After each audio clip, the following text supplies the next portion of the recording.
daghan nato nga bisag sigig simba ang atong pagbati dili lang yapon haom sa pagbati nga nasinati sa mga santos, labi na gyud sa mga apostoles. Unsa may ilang gibati sa mga santos o sa mga apostoles na anila ang walay katapusan nga katagbawan, lasting satisfaction. Naasad nila ang walay pagkausab nga kalinaw, lasting peace. O labaw tanan na anila ang way katapusan nga kabalaan, lasting holiness. Lingi ay mong tupad ing nanaa ka ning tulok, naa kay complete satisfaction, lasting peace, lasting holiness. Naa parihata. Og nganong wa man ta katagamtam kay wa pasad ta kasinati sa gibuhat sa mga santos o sa gibuhat sa mga apostoles. Kana bang the personal encounter with Jesus. Unang kasagaran nato nagsalig lang sa atong nabati. Unang murata og kanang lusay nga sunod-sunod lang ba? Sunod-sunod. Ug asa ganing hangin, asang bawd adto sad pilay ana. Kay gasalig lang tas atong nabati. Ana kasagaran manimba ta ingon dahin ari ko diri simba kay maining muwaling paria. Ana. Ari ko diri simba kay nindot ilang simbahan. Ari ko diri simba kay maini na healing dali ratang maayo diri. Ana. Di ko musimba dinhi kay batig naong ang pare. Di ko musimba diri kay makaduka ang walis pare. Mura lang taga pilay-pilay na lang ba? Laing lingi sa imong tupad ing nanganong ni amang kanisimba. Pangatan na. Nanganong ni pabor-pabor lang. Ang tinuod nga encounter with Jesus, morning nahitabo ni Nathanael usa na nis pa mga pamaagi. Gaduda siya, ang iyang hunahuna wa makumbinsir nga naay maayo gikan sa Nazaret. Siya na bagoy maayo anang Nazaret, mao bagunay agianan sa tinuod nga Mesiyas.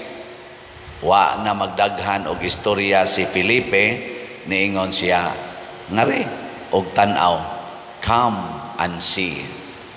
Come and see.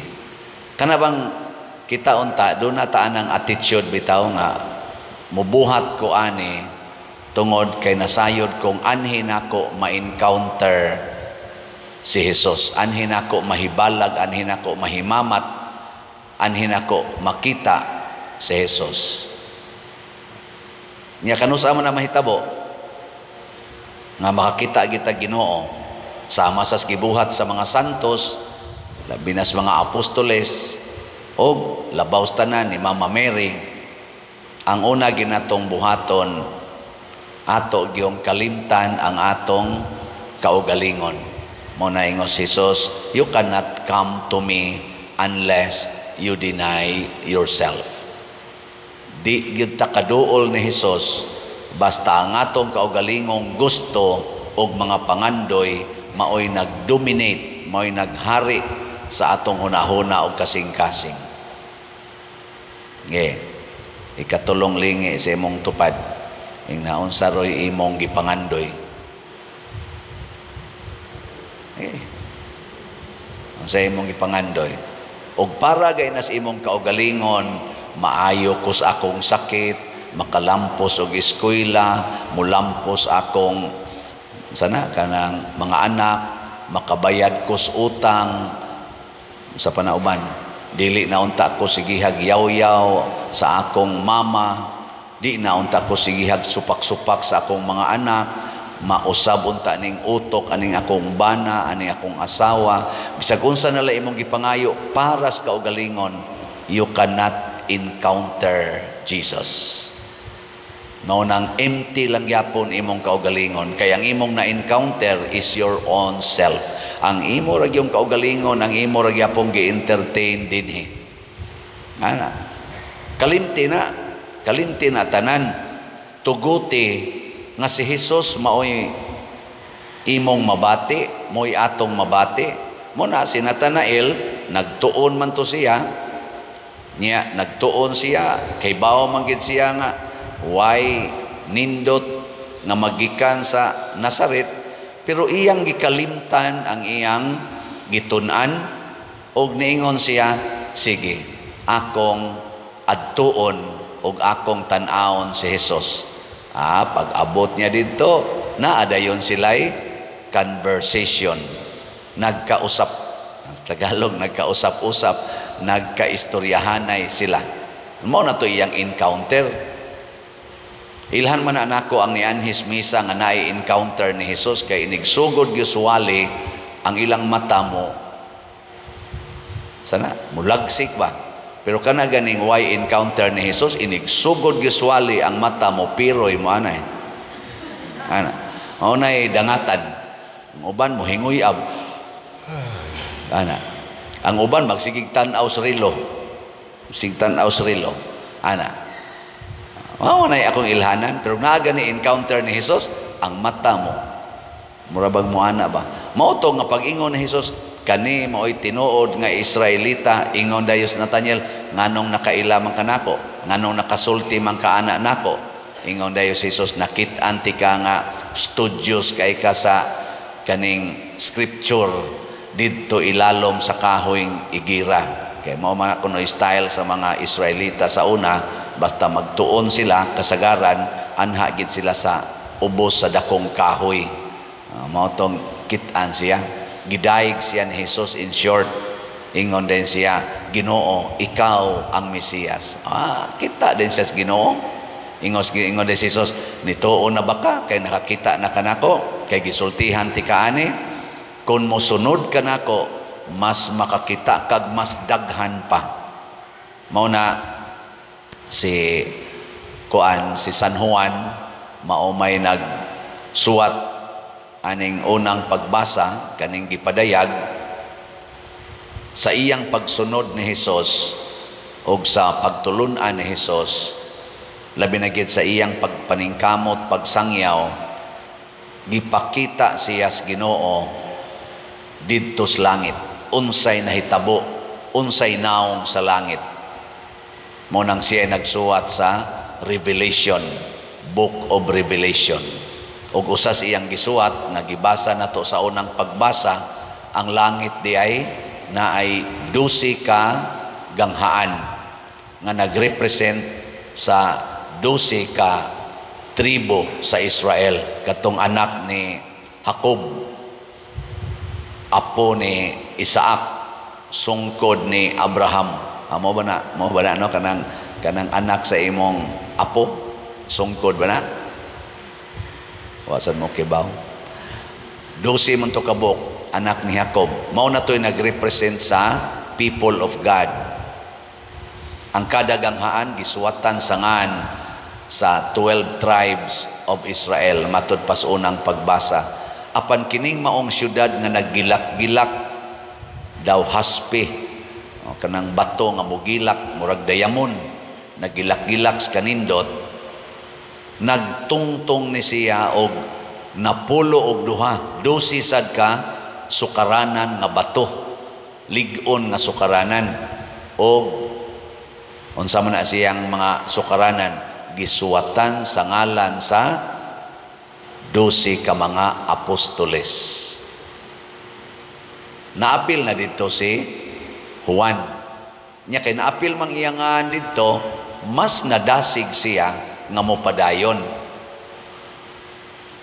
Sige kuno be, lingya imong tupad ing naapil ka dito sa langit. Naapil ka. Kay di ganita makonvince nga kining atong gibuhat maapil ta dito sa pagsuwat dito sa langit, dili tingali adtong bato, kay special man to katong sukaranan, 12 ra man to kabuk, at least sa libro sa kinabuhi dito sa langit, maapil unta ta. Siguro unta ta nga kada nato buhat ani, naapil ta sa nalista ta sa listahan sa mga taong tuas langit. Kay kanimang kong Book of Revelation nga atong gibasa karon, chapter 21. Sa chapter 20, basaha niya ninyo ha, kinatibukan ani, chapter 20 o chapter 21. Sa chapter 20 gibutang dito nga dunay basahon sa kinabuhi nya, inig-atubang nato sa judgment seat, inig-ukab sa libro atong kinabuhi, nasuwat ganing atungan dito, adto ta dadon aning nagilak-gilak nga syudad. Pero ang ato ganingan, wa masuwat atong libro inig-ukab, adto ta iiksa sa nagdilaab nga kalayo nga linaw nga kalayo, pool of fire. Ug mao na to ang gitawag og impyerno or second death. Mao nay nindot kayo nga inspiration unta nato nga adto unta ta masuwat sa libro. Bahala lang dita masuwat atong bato o katong ganghaan, kay kuan man to, representation man to siya kadtog yung libro sa kinabuhi. Karon ang atong nasod nagkagubot tungod aning ni ang political chaos.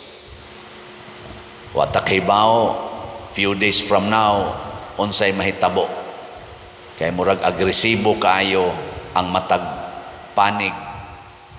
Kinsa may nagsultis tinuod, kinsa may nagbuhat sa kamatuoran ug sa hustisya ug kaangayan.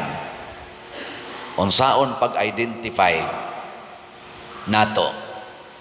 Sayon ra kayo kadtong makapaduol nato sa Ginoo, kadtong makapaduol nato sa kabalaan sa kinabuhi, kanang maong buhat mo'y atong sundon.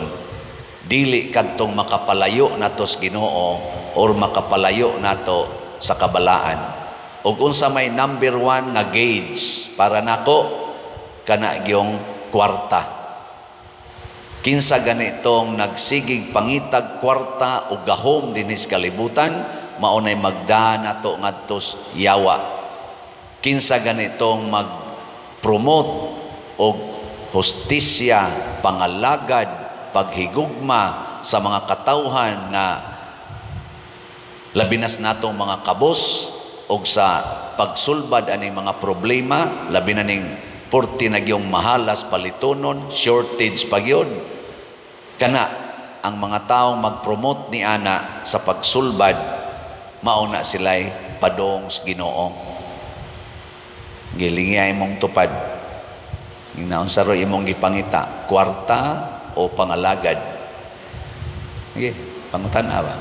Naon sa ro imong gipangita, kwarta, pangalagad.